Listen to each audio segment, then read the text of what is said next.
안녕하세요. 중등국어가 고등까지 간다. 영광중3 국어 수업을 맡고 있는 시아입니다. 오늘은 영광중 국어 시험이 어떻게 나오는지 기출문제를 통해서 분석을 하고 국어 시험을 어떻게 대비하면 좋을지를 안내해 드리고자 이 영상을 찍게 되었습니다. 중학생 때 국어는 어떻게 해야 되는가를 말하기 전에요. 저는 지금 영광중 애들을 가르치고 있지만 동시에 용산고와 중경고 수업을 하고 있는 강사입니다. 고등부 수업을 하다 보면요, 중학교 때의 개념들이 굉장히 중요하다는 것을 다시금 느끼게 되는데요. 중학교 때 공부가 잘 되어 있지 않으면은 고등학교의 공부를 따라가기가 버거운 것이 현실입니다. 특히 중학교 때의 국어 개념이 유사하게 고등학교에 와서 쓰이기 때문에 중학교 국어 시험이 중요하지 않다라고 단정적으로 말할 수가 전혀 없습니다. 그래서 저는 중학교 3학년 때는 내신이 중요한가 고입이 중요한가에 항상 기로에 서 있다고 생각을 해요. 사실은 둘 다 중요하겠죠. 둘 다를 하기는 어려운 게 현실이고요. 그래서 저는 내신과 고입을 같이 가자 라고 말씀을 드리고 싶습니다. 그래서 중학교 3학년은 1학기의 메인은 내신과 고입 준비를 함께 하자입니다.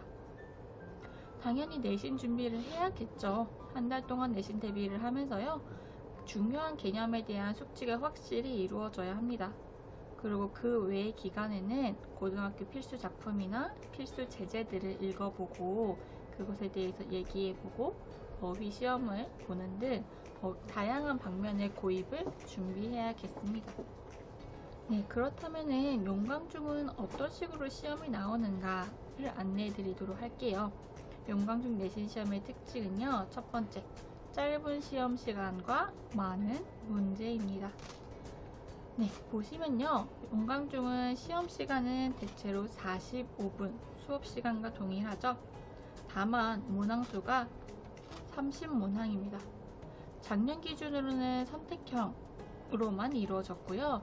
그 전해에는 선택형과 서답형이 합쳐져서 30문항이었어요. 단순히 산술적으로만 계산을 해도 45분 동안 30문제를 푼다면은 1분 30여 초 동안 한 문제를 풀어야 되는 아주 급한 상황이 되겠죠. 그렇기 때문에 아이들이 매우 정확한 이해가 아니라면은 아이들이 문제를 푸는데 힘들 거라고 예상이 됩니다. 작년 같은 경우는요, 이렇게 3개의 문학작품과 1개의 문법 영역이 출제가 됐는데요. 봄과 코르니우 영감의 비밀 같은 게 교과서 제재였습니다만 박시정 같은 경우는 외부 작품이었거든요. 이런 건 사실 아이들이 혼자서 공부해서 시험 대비를 하기 어려운 부분이 분명히 있죠. 특히나 문장의 짜임과 양상 같은 경우는요, 수능에서 가장 많이 기출되는 개념으로 상당히 어려운 부분입니다. 이런 것들을 중학교 내신 쉽지 뭐, 혼자서 할 수 있지 뭐 라고 생각을 하면서 아이가 혼자 공부하게 되는데요. 혼자 공부하는 힘을 길러주는 것도 매우 중요하지만 아이가 정확한 개념을 알고 가야지만 고등학교 입학에서 도움이 되지 않을까 라고 생각을 합니다. 네, 아까 말씀드렸다시피 45분 동안 30문제를 푸는 매우 시간이 촉박한 상황인데요. 심지어 두 번째 특징은 여러 개의 답을 골라야 하는 문제가 많이 있다는 겁니다. 기출문제를 통해서 안내를 드릴게요.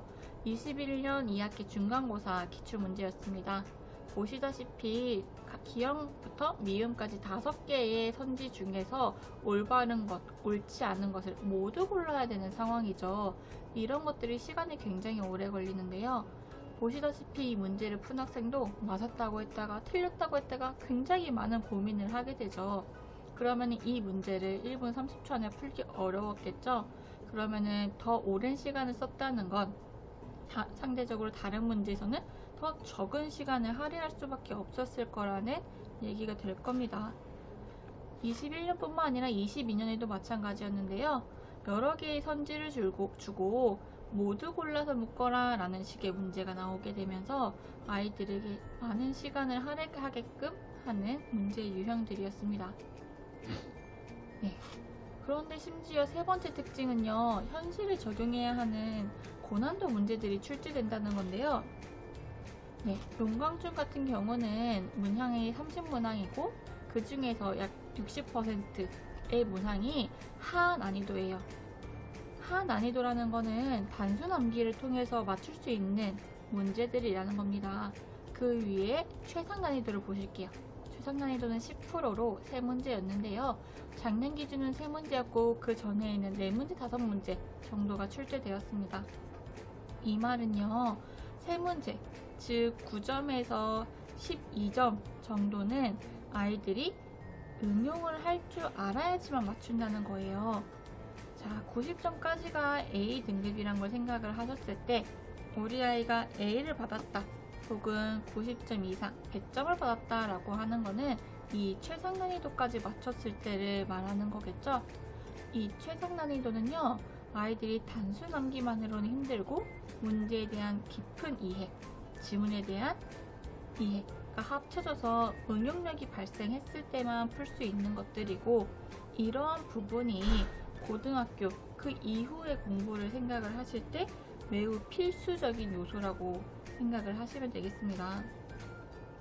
자, 기출문제를 통해 설명을 드릴게요. 20학년도 2학기 기말 문제였습니다. 자, 위와 같은 결론을 내렸을 때, 보기와 같은 결론을 내렸을 때 유사한 논증 방법이 사용된 것은? 이라고 질문을 하죠. 즉, 선지에 있는 것들이 논증 방법이라는 건데 어떤 논증 방법인지를 분석을 해야 되고요. 두 번째는 그것이 저 결론에 있는 것과 같은 논증 방법인지를 확인하는 두 가지 작업이 이루어져야겠죠. 그런 부분에서 처음 보는 예시를 보기 때문에 아이들이 이해하고 적용하는 능력이 필요합니다. 두 번째로 21년 2학기 중간인데요. 마찬가지로 자, 위와 같은 말하기 방식을 사용했다라는 걸 알아야 되는 게 첫 번째죠. 네, 토론이라고 잘 적었네요. 두 번째는 A부터 E에 있는 것들이 토론에 있는 말하기 방식으로 적절한 제재인가를 판단을 해야겠죠. 이 문제는요, 사실 굉장히 어려운 문제에 속하는데요. 첫 번째로는 A부터 E가 맞는가를 이해를 분석을 해야 되고요. 두 번째는 있는 대로 모두 고르시오의 문제잖아요. 굉장히 시간을 많이 쏟게 하는 최상상 난이도라고 생각을 하시면 되겠습니다. 마지막으로 이건 작년 기출이었는데요. 자, 오늘날의 문제와 연결시킬 때 가장 관련 깊은 것은? 이라고 나오면서 실제의 기사 제목을 선생님께서 가져오셨어요. 제재에 대한 이해가 되어야겠죠.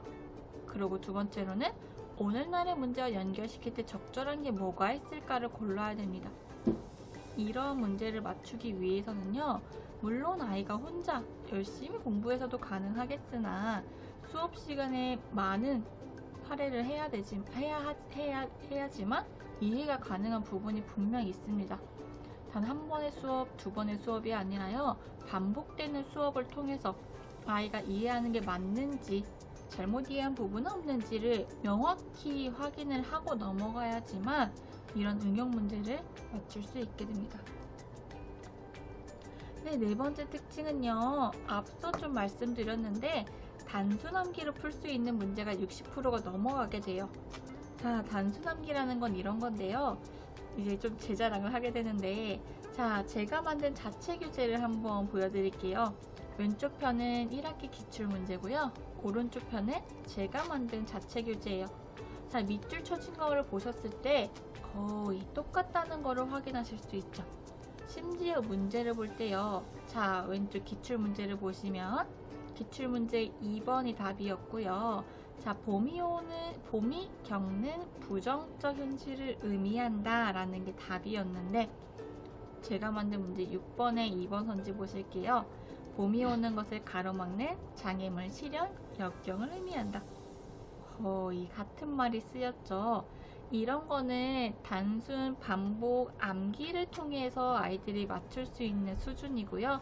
60% 정도의 문제가 이렇게 되어 있다라고 아시면 되겠습니다. 다음 문제는 아까 방금 다뤘던 이성부의 봄이라는 기출 작품인데요.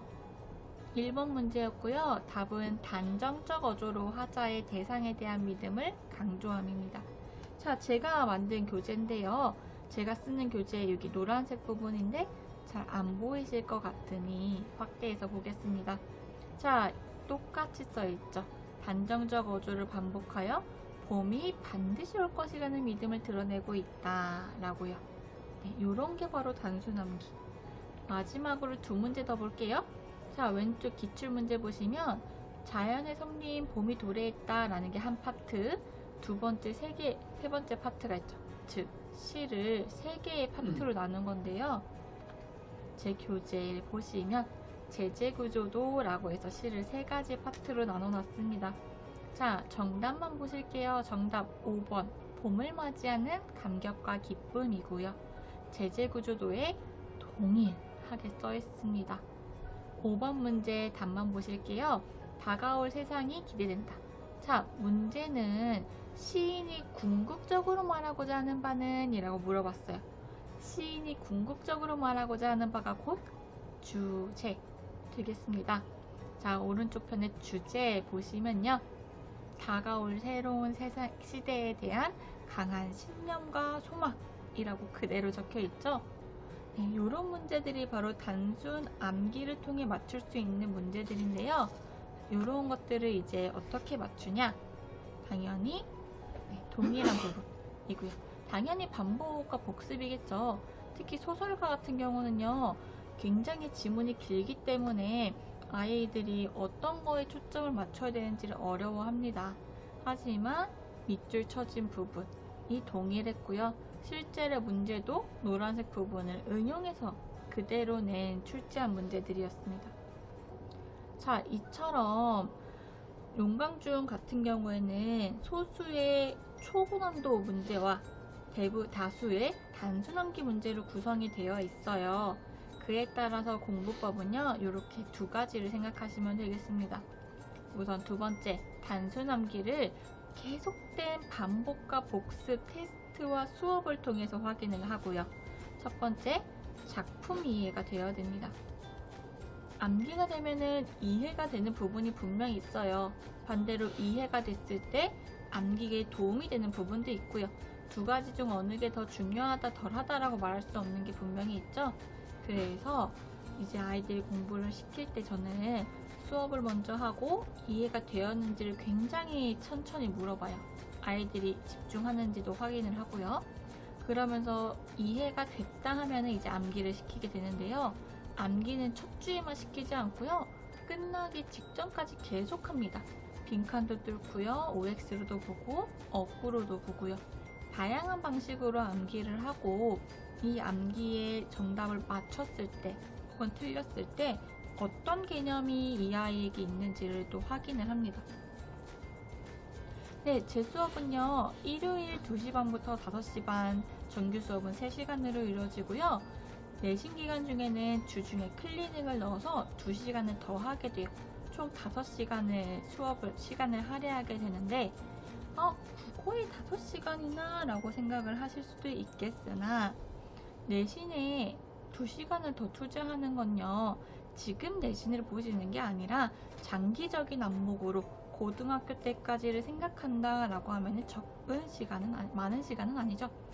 특히 고등학교에 올라오게 되면 아이들이 탐구 혹은 수학에 더 많은 시간을 쏟게 되면서 국어에 대한 비중이 점차 줄어들게 돼요. 하지만 지금까지 기출된 걸 봤을 때 국어가 늘 어렵다라고 얘기가 나오죠. 국어에 시간을 투자할 수 있는 마지막은 이 중학교 3학년 때입니다. 이때 더 많은 글을 읽고 더 많은 배경 지식을 쌓고 제재구조도에 대한 알고리즘이 머릿속에 들어있어야지만 고등학교 때 국어를 따라갈 때 벅차지 않을 거예요. 자, 이렇게 오늘 용광중 기출문제 분석을 통해 어떻게 기출문제가 기출되었고 문제가 기출되었고 또 어떤 식으로 공부를 해야 되는지 접근법에 대해서 알려드렸습니다. 유익한 시간이 되셨길 바라며 지금까지 시아였습니다. 감사합니다.